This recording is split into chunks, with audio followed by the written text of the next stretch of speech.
Po, kemi raste tjera që nuk zbatohen rekomandimet e avokatit. Do më thonë mund të shikohen aspektet procedurale, materiale të shkeljeve drejtave të njerëzit. Veç po du me përmend një rast që mund të ndërlidhet me rastin që është shqyrtu para avokatit të popullit.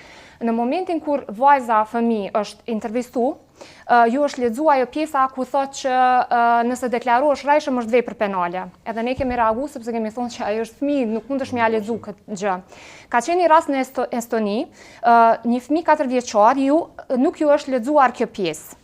Edhe atje babai është liruar, vetëm pse nuk ju është lexuar kjo pjesë. Dhe gjykata evropiane ka thonë shkelje, sepse nuk mundesh ti çaq strikt rregullat procedurale me apliku te fëmijët që e kanë një tjetër zhvillim. Sa i përket avokatëve, është e vërtetë që detyra avokatit bile nëse ai nuk e mbron mirë klientin është shkelje. Natyrisht edhe gjykata duhet mi trajtu të gjitha palët njësoj. Edhe ne një gjashtë për gjykim të drejtë dhe të paanshëm ju jep të drejtë edhe personave të akuzuar për vepra penale që të mbrohen sa më mirë në rastin e tyre.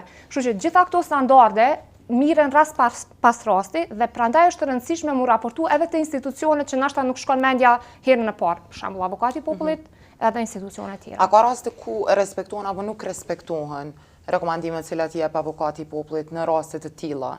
Për shembull. Po, që për shembull rastin konkret na kemi jep shumë rekomandime për shumë institucione, edhe kanë mbet 2-3 pa u realizu. Njëra prej këtyre është që kjo kontrollimi i moteleve apo i regjistrojnë organi kujdestarisë pastaj në QPS nuk është formu, edhe një tjetër ka qenë te prokuroria që kemi kërkuar ndërmarrjen e masave për sigurimin e llogaridhënies për zyrtarët përgjegjës. Të tjera të gjitha janë zbatuar.